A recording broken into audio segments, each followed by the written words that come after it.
নমস্কার, the news কাউন্টার.এ আপনাদের আরও একবার স্বাগত।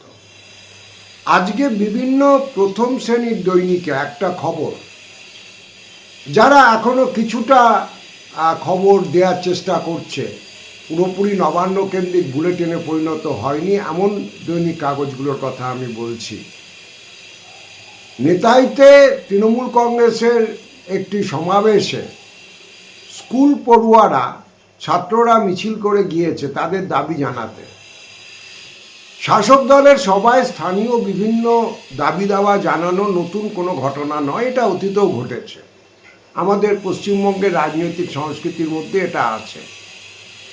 কিন্তু যেটা লক্ষ্য করবার মতো বিষয়, নেতাইয়ের স্কুল ছাত্রছাত্রীরা যে দাবিটা জানাতে গিয়েছিল সেটা হচ্ছে তাদের স্কুলে শিক্ষক নেই, শিক্ষক নিয়োগ করবার দাবি জানাতে তারা শাসক দলের সমাবেশে হাজির হয়েছিল মিছিল করে।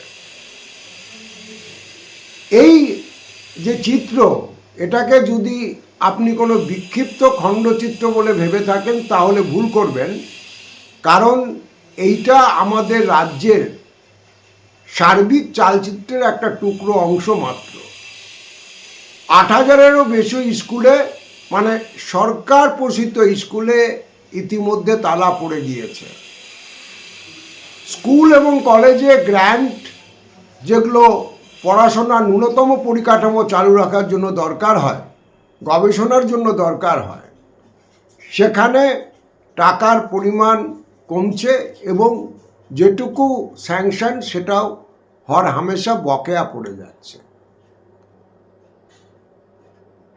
এর ঠিক উল্টো দিকে আমরা যেটা দেখছি,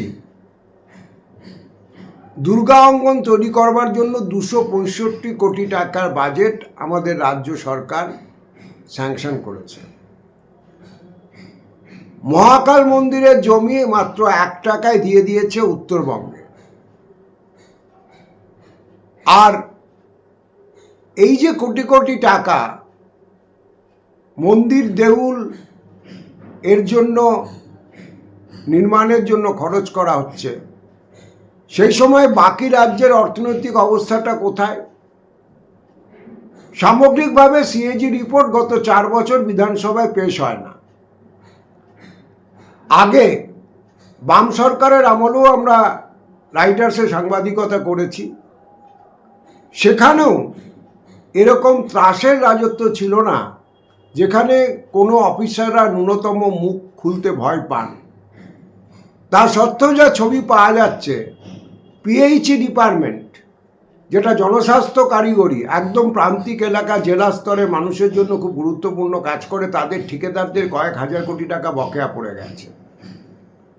অনেক ছোট ছোট ঠিকাদার বাড়ি দলিল মর্টগেজ রেখে, স্ত্রীর গয়না বন্ধক রেখে টাকা জোগাড় করে সরকারের কাজ করেছিলেন।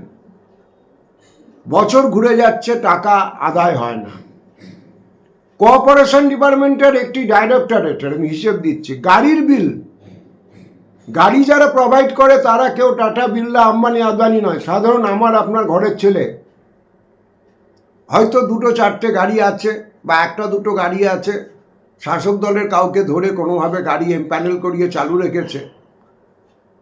তো শুধুমাত্র কোঅপারেশন ডিপার্টমেন্টের ডাইরেক্টরেটের গাড়ির বিল বাকি হচ্ছে 40 লক্ষ টাকা। পিডব্লিউডিতে এখন একটা নতুন নিয়ম হয়েছে, বহু যে আউটসোর্স করা কাজে ঠিকাদাররা যেগুলো করেন, সেখানে লেবার পেমেন্টটা তারা, সরকার বলেছে যে লেবার পেমেন্ট হেডে কি খরচ বলে দাও, লেবার পেমেন্টটা আমরা নিজেরা করব, সরকার নিজে তার রাষ্ট্রীয় বা রাজ্যের কোষাগার থেকে করবে। তোমার বাকি যা খরচ আছে সেগুলো আমরা তোমাকে আলাদা বিলের এগেনস্টে দেব। আপনারা যারা পূর্ত দপ্তরের সঙ্গে যুক্ত, আমার শ্রোতা দর্শকদের মধ্যে কেউ যদি থাকেন, যদি কেউ এক্সিকিউটিভ ইঞ্জিনিয়ার বা তার কাছাকাছি র্যাঙ্কে কাজ করেন, বা ফিনান্সে যদি কেউ থেকে থাকেন, যারা পিডব্লিউডির এই ঠিকাদারদের ব্যাপারটা নিয়ে নাড়াচাড়া করেন, তারা নিশ্চয়ই জানেন যে এই যে লেবার, তাদের অনেকের পেমেন্ট 6 মাসের উপর বকেয়া পড়ে গেছে। পরিস্থিতিটা চিন্তা করুন। এরা কেউ ঠিকাদারও নয়, এদের পেমেন্টটা সরকার বলেছিল ডাইরেক্ট তোমাদের দিয়ে দেব, সেখানে পেমেন্ট বাকি পড়ছে লেবারদের 6 মাস। একজন শ্রমিকের সঙ্গে সেদিন কথা হচ্ছিল, যিনি এরকম সরকারি প্রজেক্টে কাজ করেন, তিনি বললেন আমার ঠিকাদারের অন্য কিছু কাজ হয় বেসরকারি ক্ষেত্রে, ফলে মাসের 15 দিন যদি আমি সরকারি সেক্টরে কাজ করি, বাকি 15 দিন বেসরকারি সেক্টরে কাজ করি, ফলে বেসরকারি সেক্টরের থেকে যে পয়সাটা নিয়মিত পাচ্ছি তাতে আমার কোনো মতে ভাতটা ডালটা হচ্ছে, না হলে ওটাও বন্ধ হয়ে যেত। কিন্তু এই মানুষগুলোরও তো পরিবার আছে, তাদেরও তো একটা ন্যূনতম খরচা আছে। একটা লেবারের পেমেন্ট কি হতে পারে? অন্যদিকে দেখুন, ছবিটা হচ্ছে এই যে 265 কোটি টাকা খরচ করা হচ্ছে দুর্গা অঙ্গন তৈরি করবার জন্য। কোন জমিতে? না, যে জমিতে নিউ টাউনের যে মূল নকশা, সেখানে ওটাকে কমার্শিয়াল ডিস্ট্রিক্ট জোন বলা হয়েছিল। জমিদাতাদের কাছ থেকে যখন জমি নেওয়া হয়েছিল, সেই চুক্তিনামায় বলা হয়েছিল যে public utility like health, like education, এই জমি ব্যবহার করা হবে। সেই জমিতে এখন 265 কোটি টাকা খরচ করে দুর্গা অঙ্গন তৈরি করা হচ্ছে। মহাকাল মন্দিরের যে জমিটা, অশোক ভট্টাচার্য প্রকাশ্যে বলেছেন, কারো কন্ট্রাডিক্ট করবার ক্ষমতা হয়নি, যে মহাকাল মন্দিরের ওই জমি বরাদ্দ করা হয়েছিল আইটি সেক্টরের জন্য। আইটি সেক্টর চুলোই যাচ্ছে, সেখানে এখন মহাকাল মন্দির তৈরি হচ্ছে। হাইকোর্ট সেখানে 3 জন জমিদাতা যারা ওই নির্দিষ্ট শর্তে নিউ টাউনের প্রকল্পে জমি দিয়েছিল, কারণ ওখানে ওই প্রকল্পটা যখন তৈরি হয় সরকার ডাইরেক্টলি একটা নতুন মডেল সামনে এনেছিল গৌতম দেবের নেতৃত্বে, সরাসরি জমির মালিকদের কাছ থেকে জমি কিনে নিয়েছিল, আলাদা করে হুকুম দখল করবার, রিকুইজিশন করবার কোনো দরকার হয়নি।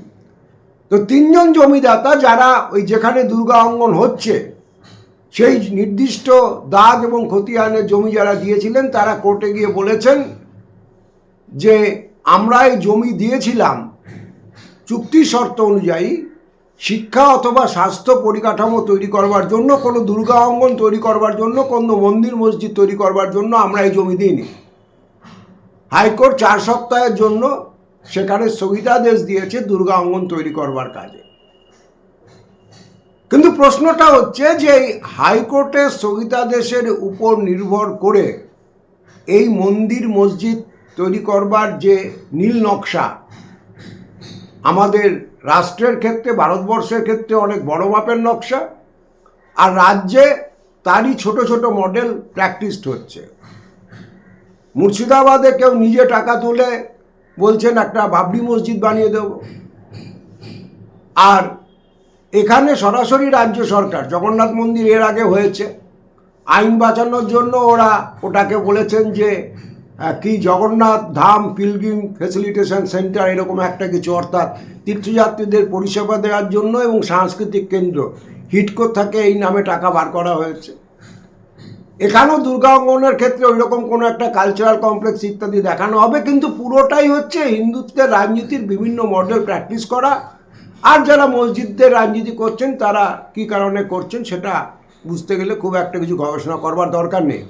আমাদের যেটা বক্তব্য সেটা খুব পরিষ্কার, যে মন্দির মসজিদের এই সর্বনাশা রাজনীতি, যেখানে স্কুলে মাস্টার নেই, ছাত্রদের মিছিল নিয়ে শাসক দলের সমাবেশে গিয়ে বলতে হচ্ছে অনুগ্রহ করে আমাদের স্কুলে মাস্টার পাঠান, যেখানে ছোট ছোট কন্ট্রাক্টররা কার্যত সর্বনাশের গোড়দোড়ায় এসে দাঁড়িয়ে আছে, যেখানে সরকারের কাছে পাওনা টাকা পেতে লেবারদের, মালিকদের কথা ছেড়ে দিন, চটি হয়ে যাচ্ছে, সেখানে কোটি কোটি টাকা খরচ করা হচ্ছে হয় মন্দির নয় দুর্গাঙ্গন ব্যয় করবার জন্য, তৈরি করবার জন্য। এখন এই সব কিছু শাসকরা কেন করে? একটাই উদ্দেশ্য করে, এরা কোনো ভক্তিভাবের থেকে করে না, কারণ আচমকা নির্বাচনের আগে ভক্তিভাব উতলে উঠছে, এটা বিশ্বাস করার মতো কোনো বুদ্ধ কেউ আছেন বলে আমার মনে হয় না। এখন ভোটার কারা? আমার আপনার মতো সাধারণ মানুষ। সুতরাং এই মন্দির মসজিদের রাজনীতিকে যদি প্রত্যাখ্যান না করা যায়, সাধারণ মানুষ যদি এগিয়ে এসে রাজনীতির এজেন্ডা প্রত্যাখ্যান না করেন, তাহলে হাইকোর্ট থেকে স্টে এনে এই বিপজ্জনক প্রবণতাকে রোখা যাবে না। এবং কেউ কেউ বলতে পারেন যে আজকের পরিস্থিতি গোটা দেশ জুড়ে যে ধর্মের সারা গুতিয়ে বেড়াচ্ছে, তাতে আদৌ মানুষের মধ্যে সচেতনতা অর্থাৎ ভোটের বাক্সে প্রত্যাখ্যান করবার এই রাজনীতিকে সম্ভব কিনা। আমি মনে করি এটা ভীষণভাবে সম্ভব। যারা সমাজ সচেতন, গণ আন্দোলনের পক্ষে, বামপন্থী রাজনীতির কথা বলেন, ধর্মনিরপেক্ষ রাজনীতির কথা বলেন, তারা যদি সোচ্চার থাকেন, তারা যদি মানুষকে বলেন যে আপনাকে এটা ঠিক করতে হবে, যে আপনি আইটি সেক্টরের জায়গায় আপনি মহাকাল মন্দির চান কি না, আপনি শিক্ষা অথবা হাসপাতাল তৈরির জন্য যে জমি বরাদ্দ করা হয়েছিল সে জায়গায় আপনি দুর্গাঙ্গন বানাবেন কি না, এই সিদ্ধান্ত নির্ভর করছে আপনার অবস্থানের উপরে। তাহলে অনেক কিছু বদলাতে পারে। বহু আগে 19 শতকের মাঝামাঝি সময়ে রানী রাসমণি গিয়েছিলেন জয়কৃষ্ণর কাছে, উত্তরপাড়ার জমিদার জয়কৃষ্ণ মুখার্জির এমনিতে খুব সামাজিক সুনাম ছিল এরম বিষয়টা না, কিন্তু তিনি অনেকগুলো স্রোতের উল্টো দিকে দাঁড়িয়ে তিনি কাজ করেছিলেন। তিনি একটা লাইব্রেরি তৈরি করেছিলেন, আপনারা এখনও জানেন উত্তরপাড়া জয়কৃষ্ণ লাইব্রেরি, তার বিল্ডিংটাই জয়কৃষ্ণর দেয়া। মাইকেল মধুসূদন খুব খারাপ অবস্থার মধ্যে যখন আশ্রয় খুঁজছেন, জয়কৃষ্ণ মুখার্জি তাকে সেই শেল্টার দিয়েছিলেন। তো এহেন জয়কৃষ্ণর কাছে রানী রাসমণি গিয়েছিলেন, তখনও তিনি দক্ষিণেশ্বরের যে মন্দির তার জমি জোগাড় করে উঠতে পারেননি। জয়কৃষ্ণ যেহেতু সন্নিহিত এলাকার জমিদার, তার কাছে গিয়ে রানী রাসমণি গিয়েছিলেন যে আমাকে যদি মন্দির তৈরির জন্য আপনি জমি দেন। সেখানে জয়কৃষ্ণ বলেছিলেন যে আমি স্কুলের জন্য জমি দিতে পারি, হাসপাতাল বা লাইব্রেরির জন্য জমি দিতে পারি, কিন্তু মন্দির তৈরির জন্য আমি কোনো জমি দেব না। এখন জয়কৃষ্ণ মুখোপাধ্যায়ের মতো একজন সামন্ত শ্রেণীর প্রতিভু, তিনি যে বিচক্ষণতা, যে উদার সমাজ মনস্ক দৃষ্টিভঙ্গি দেখাতে পেরেছিলেন, আজকের দিনের এই একবিংশ শতাব্দীর শাসকেরা সেটা ফেল করছেন। তারা মনে করছেন যে মন্দির মসজিদের আওয়াজ তুলেই একমাত্র ভোটের বৈতরণী পার হতে হবে। স্বাভাবিকভাবে এখন আর কোনো বিকল্প নেই, মানুষকে এগিয়ে এসে বলতে হবে যে এই রাজনীতিকে আমরা প্রত্যাখ্যান করছি। বহু কোটি টাকা খরচ করে অযোধ্যায় নতুন রাম মন্দির তৈরি হয়েছিল, নতুন ডিজাইনের রামলালা তিনি আবির্ভূত হলেন। আগের রামলালা কোথায় ভগবান জানে, স্বয়ং রামচন্দ্র সম্ভবত জানেন। সেই রামলালা তো স্বয়ম্ভু ছিলেন। 1949 সালে যখন এই বাবরি মসজিদে রাতারাতি রামলালার মূর্তি আবিষ্কৃত হয়েছিল, তখন তারা বলেছিলেন হিন্দুত্ববাদীরা যে রামলালা তিনি নিজে অবতীর্ণ হয়েছেন স্বয়ম্ভু, এই রাম মন্দির বাবরি মসজিদে কেউ ঢোকায়নি। কারণ সেই সময় যারা ধর্মনিরপেক্ষ ভারতের পক্ষে সক্রিয়ভাবে ছিলেন, তারা অভিযোগ করেছিলেন যে হিন্দুত্ববাদীরা গোপনে এই রামলীলার মূর্তি রাতের অন্ধকারে ঢুকিয়ে দিয়েছে বাবরি মসজিদের মধ্যে। তোরা তো বলেছিলেন যে এই রামলালা স্বয়ম্ভু, ইনি কোথাও কেউ একে প্রতিষ্ঠা করেনি, একে কেউ এনে ঢোকায়নি, ইনি নিজে আবির্ভূত হয়েছেন বিরাজমান রামলালা। তো রামলালা বিরাজমান যিনি হন, যদি স্বয়ম্ভু হয়ে থাকেন, তার তো বিসর্জনের প্রশ্ন ওঠে না, নতুন বিগ্রহের প্রাণ প্রতিষ্ঠার প্রশ্ন ওঠে না। কিন্তু বাস্তবে সেটা ওরা করেছিলেন চমক দেওয়ার জন্য, এটা পরিষ্কার। কিন্তু কি দাঁড়িয়েছিল লোকসভা নির্বাচনে 2024-এ আমরা দেখেছি, ওই অযোধ্যার রাম মন্দিরের মডেল 100 কিলোমিটার ব্যাসার্ধের মধ্যে কোনো কেন্দ্রে বিজেপি জিততে পারেনি, মানুষ প্রত্যাখ্যান করেছিল। সুতরাং বিষয় হচ্ছে এটা, এখনো যদি আমরা সোচ্চারভাবে মানুষকে এটা না বলি যে উন্নয়নের কাজের টাকায় বাকি পড়ছে, স্কুল কলেজে অনুদান বন্ধ হচ্ছে, বিজ্ঞান কংগ্রেসের জন্য কেন্দ্রীয় সরকার টাকা দেয়নি, তাদের নাকি টাকা নেই, ইউজিসি তুলে দেওয়ার চেষ্টা প্রায় চূড়ান্ত, আর আমাদের এখানে যেখানে আইটি সেক্টর হওয়ার কথা সেখানে মহাকালের মন্দির হচ্ছে, যেখানে মানুষের কাছ থেকে জমি নেওয়া হয়েছিল স্কুল এবং হাসপাতাল করবার কথা বলে, সেখানে 265 কোটি টাকা দুর্গাঙ্গন তৈরি হচ্ছে, আর ছোট ঠিকাদার, গাড়ি সাপ্লায়ার, দপ্তরে দপ্তরে পাওনাদার, হাসপাতালের পাওনাদার, সিভিক পুলিশের বেতন, এমনকি যারা সরাসরি সরকারের কাছ থেকে পেমেন্ট পাওয়ার কথা ছিল যে লেবার, তাদের টাকা মাসের পর মাস বাকি পড়ছে।